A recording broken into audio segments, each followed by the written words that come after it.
Hello everyone, welcome. I'm your host, Lisa Usani Phillips. I'm the 4th Poet Laureate of Amesbury, Massachusetts. We are gathered here tonight at the John Greenleaf Whittier Home, and we are here to welcome Joey Phoenix, our feature poet, and they will be accompanied by Joe Sabourin on guitar. Just to give you an idea of what the setup is, Joey and Joe will read and play. I think they're doing 2 sets. And then we will have a chance for Q&A if anybody has any questions, and I have a few of my own. And then we will have the open mic, and our featured poet's reading and the Q&A will be recorded. I post them on it's down to Peter, who records, and then we post them to our the Amesbury Poet Laureate YouTube channel to share with the community. And then let's see. I feel like I'm forgetting something. I usually write this all out because I don't do very well when I'm unscripted. And then we'll have, I mentioned the open mic. The open mic will not be recorded, and there are several reasons why we don't do that. To introduce Joey Phoenix, he is a genderqueer, disabled, and neurodivergent poet, performer, and cryptid from the rural Midwest and the raucous South, currently haunting Somerville, Mass.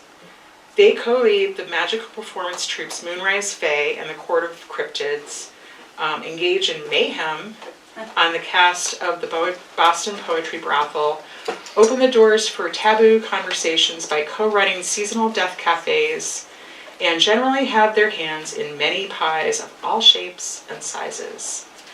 His words center on grief and transformation with a healthy dose of bug metaphors shaken into the mix.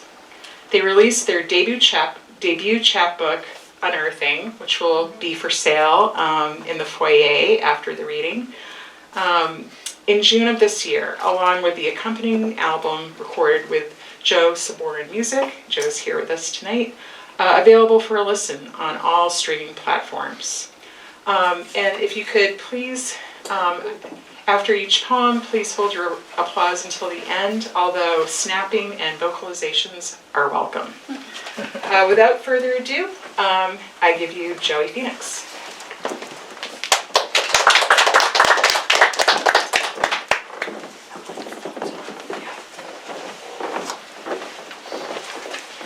Hello.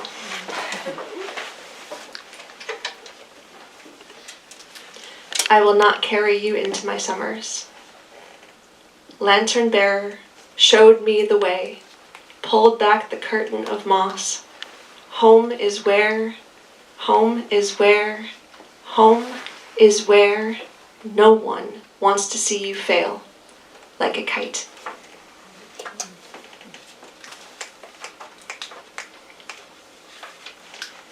Stop right there. You're circling, spiraling, spaces between vision, mist, tinged gray, folded wet paper. When's the last time you checked in? The last time you felt your heart move in your ribcage? When's the last time you remembered you had a ribcage, a heart? There's something lined with linen muffled between my ears, holding me to courses, at all costs. I forget how sensation means experience, means alive. Is this a collective need? I bury my nose in scents, cinnamon, pepper, anise. I dive my nose into flowers and breathe so deeply. I come out dripping pollen, imbued with essence, a bee-like hum. I seek out colors, cranberry, the mossiest green, the way that blue looks crestfallen at sunset. Has it lost a friend? Am I a vessel for sensation? Is there more than what I can glean through my ears, my eyes, the pores in my skin? I am unruly. My nervous system does not define me.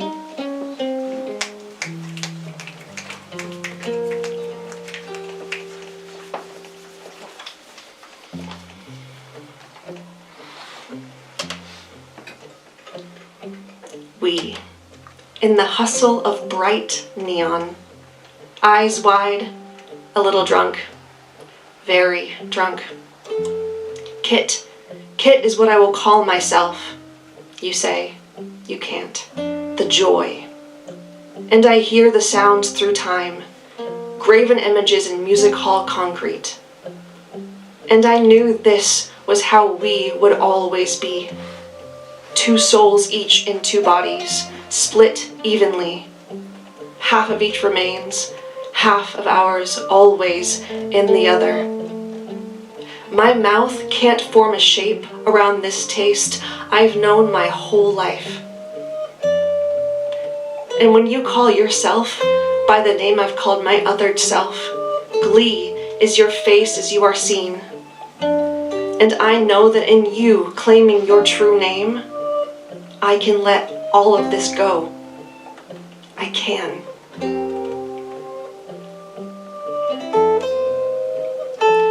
In Kit, I lost myself to automation, to frenetic pulses that throb and wriggle without a heartbeat.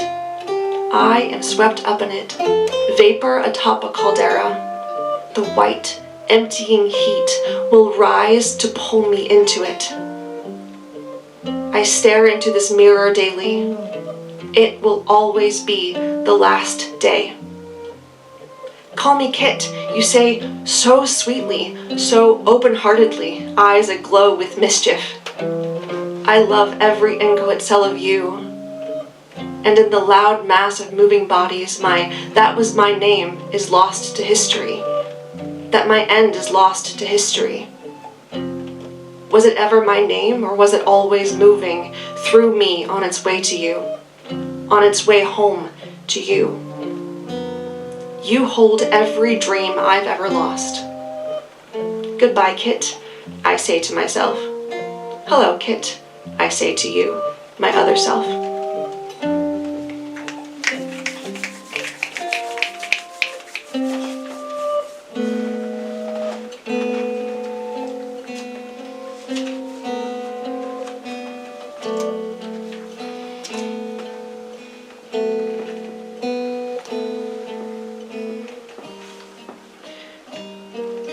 Canary. Down in the tunnel, down in the mine. Little canary, she never asked to be a harbinger, never asked to be an asylum seeker. She wanted to sing. She wanted to sing.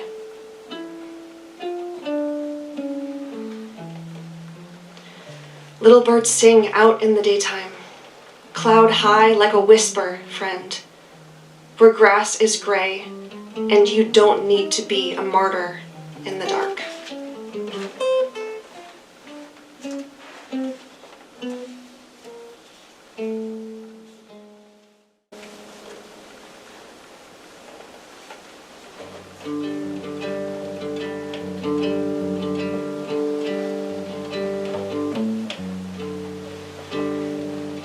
Wildfire.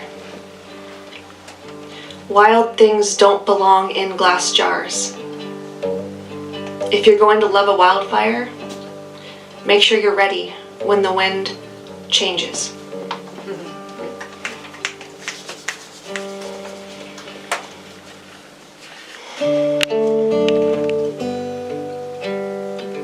Heartland. I am Heartland born, and I am not ashamed. In unguarded moments, I throw my heart's memory against walls of time. Recollections gather like light in the creases of my palms.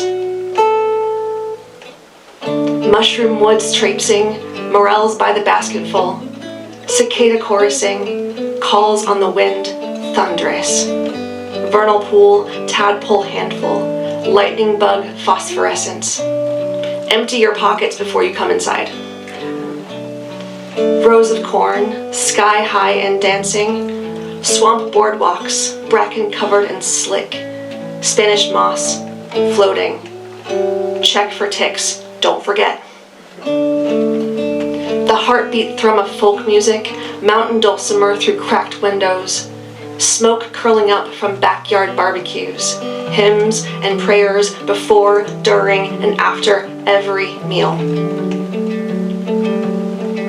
Memory is liminal, timeless. It takes the time it takes to feel, to understand, to hatch, to trust. This newly gay boy body, sinuous and spry, rushing through golden fields, unearthing adventure, chasing prey. Testing limits of caresses, kisses, choosing where to step, fear of falling ever present. The liver sink of knowing you are welcome but not fully wanted. You are strange, but you can join our table if you plan to keep your secrets to yourself. I linger on mud-caked shoes, on cricks and pollywogs, on deer hissing behind winter trees, on pots of burnt coffee, on sizzling bacon, on damp church basements, on you will never be hungry. I stand just outside the fence. The porch light flickers. The rose tint shifts, fragments. My wolf brother is in prison. My owl sister fled my homeland. My restless ferret brother ate himself. My river otter sister gave herself. And I, a fox, in between here and there, never gone, never home. And I am lost in urban sprawl, missing a home that held me, that loved me, but never knew me.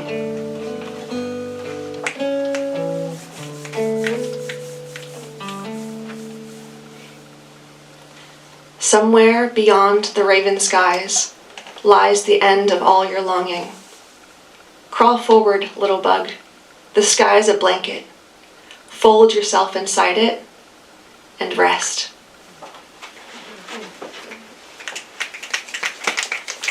Thank you. Thank you to Joe Sabourin Music for being here to play some of this with me today. Thank you.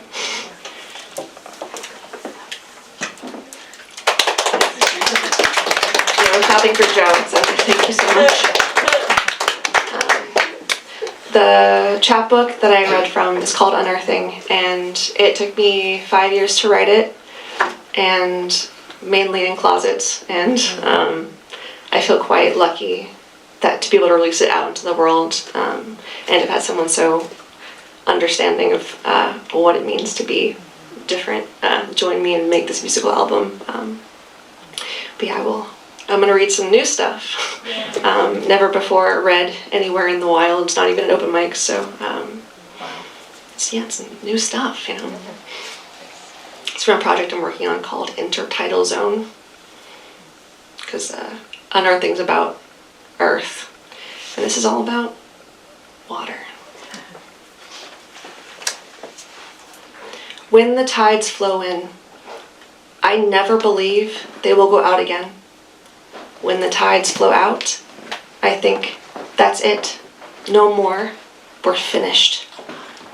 Until the swell rises, and you're coming home, and I run full body, full tilt, full heart, full lungs into the wake and drown.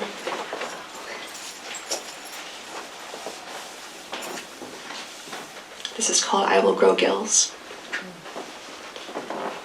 Taking a breath of air isn't enough. I need the clean, the full, the right, the weighted blanket heavy of water, of buoyancy, the shape, the sinking, the feeling, the good. I will grow gills before the call from the surface forces me to rise. Hold me here while I transform, please. Without you, The light is too bright, the air too nothing, my lungs too empty. Let me trade with the fish out of water and be the boy out of land.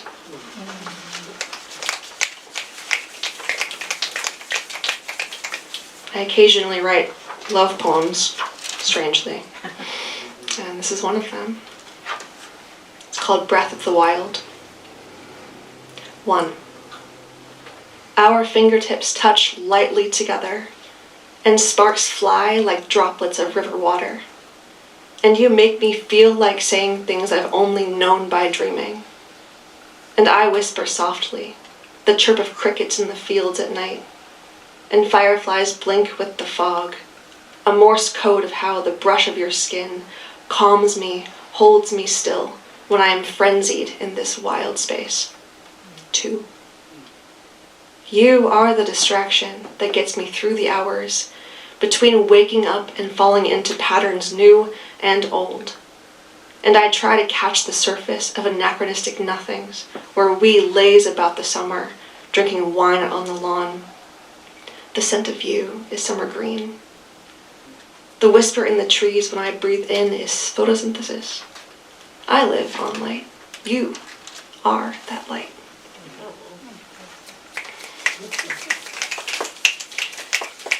This is a poem or a spell in poem form, but don't worry, it's not going to affect you all that way.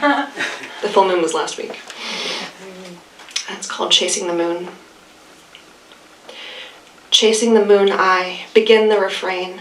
I go up, I enter next. The sound, the re-entry. Hands over ears, over eyes.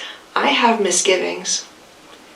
I leap back towards the sun before my feet reach groundswell. Falling backwards and dizzy down, I remember where I am, who I am, when I have been someone else. And the gin drinkers, and the bleeding hearts, and the whys, they knew me before I even had form. But how could they know me before I knew what I was? A creature drawn to the center, to the rim of forgetfulness. And I am hearing voices. I am gone for nothing. I am reckless in my wanting of all I believe is holy. I shift forward on knocking elbows. No return. I must be going. Never returning. Never ever returning. I feel whenever I think I am able to cry, wolf. I was born aloft. I will die running. Better to than from, but still running. I chase the moon. She is my mother. She is in everything. She sees everything. She will find me. I will find her. I will find. I will.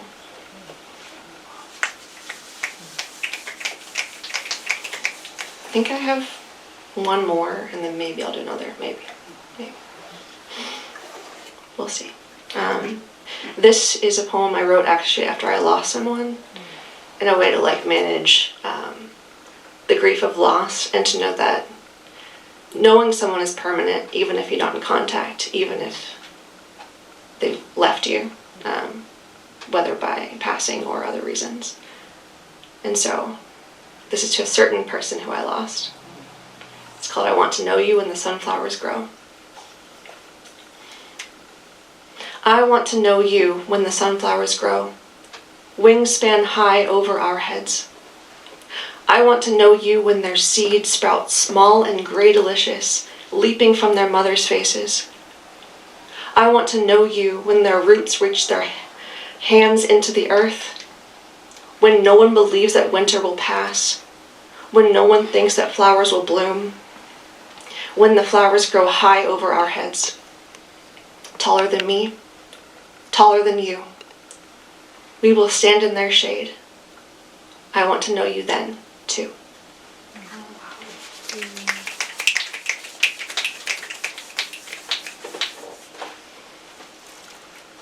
I think that's what I've got. Thank you so much.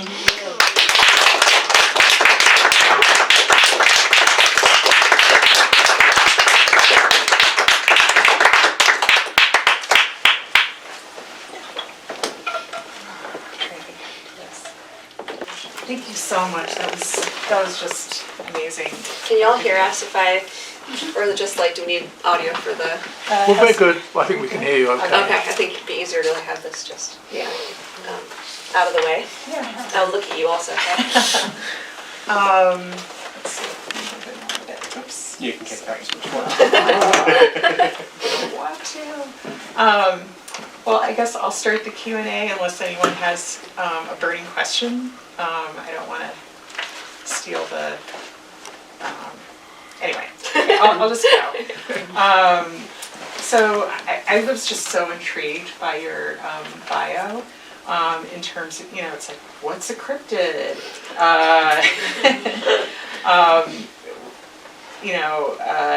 What are the magical performance troupes that you're involved with, and how did you become involved with them? Great questions. Should we start with cryptids, or Yes, how please. I was recruited?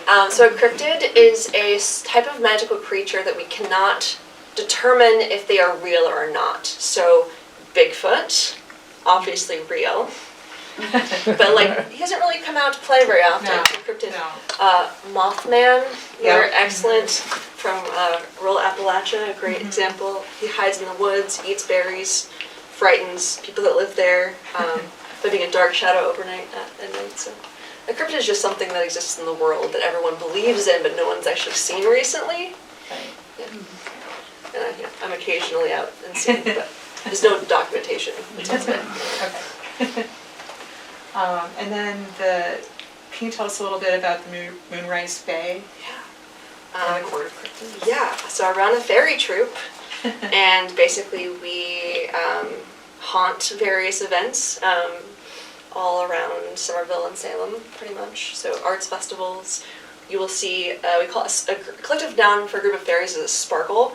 So you'll see a sparkle of fairies That's awesome. coming at you with bubbles and wands and all kinds of things. And then they sort of rule the period of time between May and October. Okay. And then there's a flip to the Court of Cryptids, which are the Okay. darker creatures that dwell in the deep, Gotcha.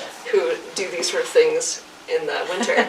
But same thing, lots of bubbles and various magical happenings. Yes. And we can invoke them Yes. to come Oh yeah. for You can events. invite them to come. Yeah. Nice. Nice. Awesome. Create mayhem and mischief in your various spaces. Very cool. I think those are my questions. Great questions. Yeah. Do you guys have any questions? I'm still a little curious about the activities of the troupe of fairies. Yeah. Besides the bubbles. So we do a lot of different kinds of events. Some of them are dance-based, and so we'll do movement, so with hoops and flow wands, that sort of thing, getting bodies moving. We do theater and devised theater, so people can sit on the floor and they watch us do our various nonsense. Most of the time it's play, because we believe that play is for everyone, not just for children. And so we create spaces for people to come through and play in a like low stakes and fun kind of way. Because when you see a fairy, you can't not dance with them. For the cryptid side of things, it's less of the overt dancing and more of like the games sort of thing. And so we craft experiences for various people who want to have like bonding, I guess. Lots of costumes.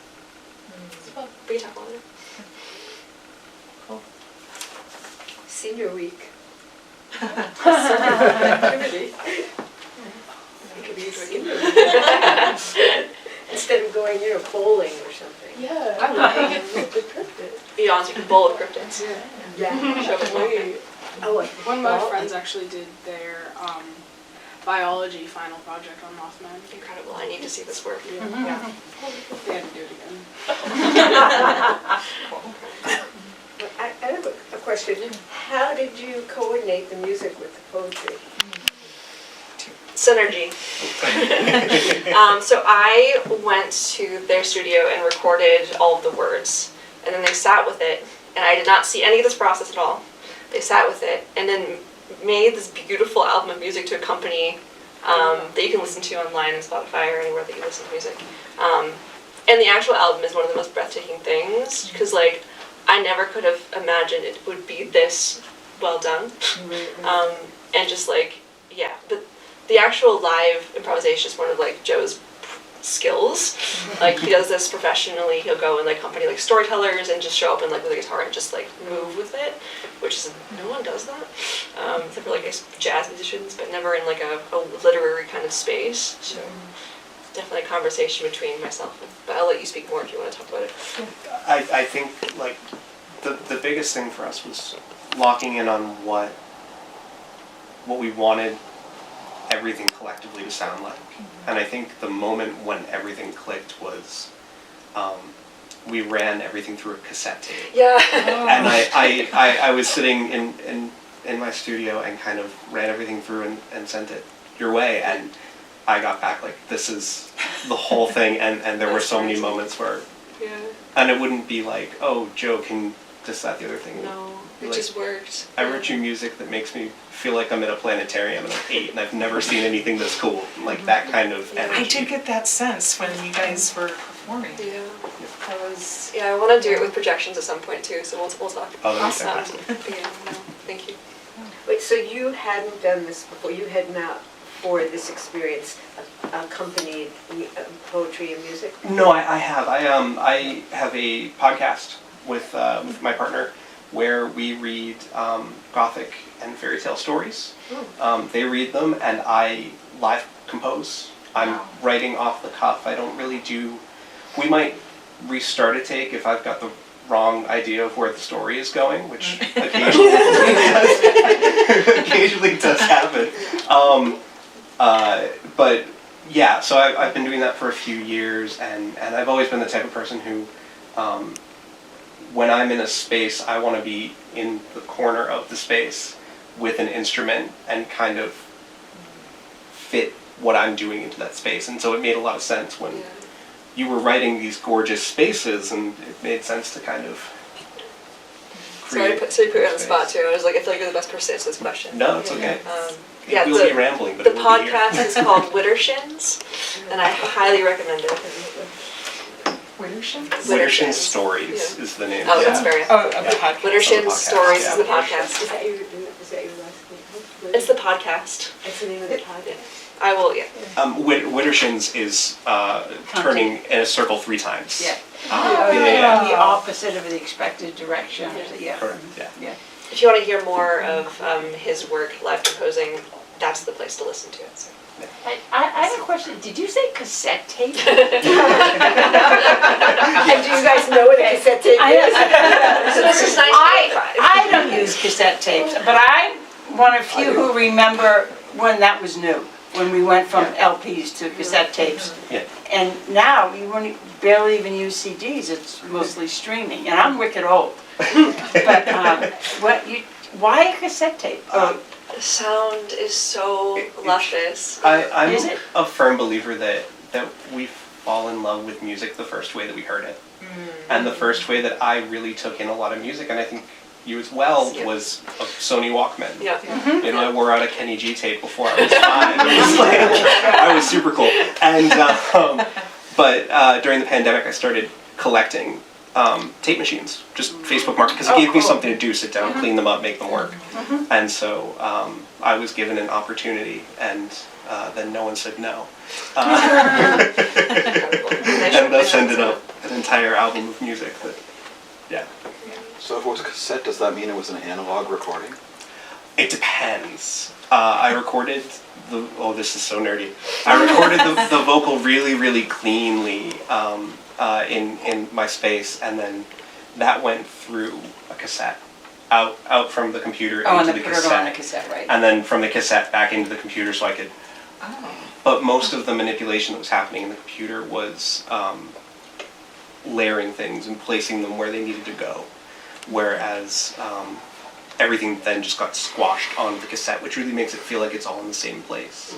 It is all the same place. Yeah, that's the thing. Right inside your chest. It's one of those very cohesive sounding mediums where everything was kind of made to be fit onto the acetate, you know. True. Yeah. Yeah. Wow. Very cool. Yeah. Less of a question, more of like a comment, I'm here for but it. I love your like whimsical energy. I try and like me and my friends, we try and chase whimsy, and you like got it. Yeah, then wonder and whimsy is what we have most days, and so the closer we can get, the fuller our life can be. So, thank you. Do we have any other questions? So it doesn't surprise me that you have collaborated with a musician, nor does it surprise me that you have put your poetry into spell form, because I think we can all hear that your poetry is very incantatory and very sound-based. But so my question would be, how does a poem start for you? Does it begin with sound or does it begin with image? Because I think at the same time as your poetry is very sound-based, it's also very lyrical and narrative. So where does it begin? That's an awesome What a question. beautiful question to be asked. It usually starts with one word that I hear on repeat in my head for several hours, and then I'm like, okay, it's time to take this and sit down and look at page, at which point it comes sort of flowing out of me, like channeling. Very infrequently I have an idea or an image, and then I'm like, oh, this is a picture that I can put into word form, but most of the time it's one word only, and that's the doorway into the poem. Thank you for asking that. Thank you.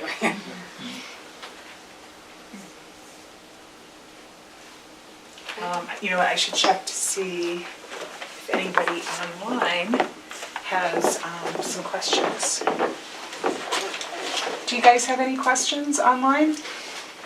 Hi, friends. Okay.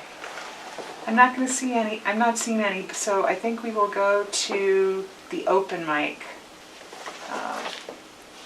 And Recording stopped.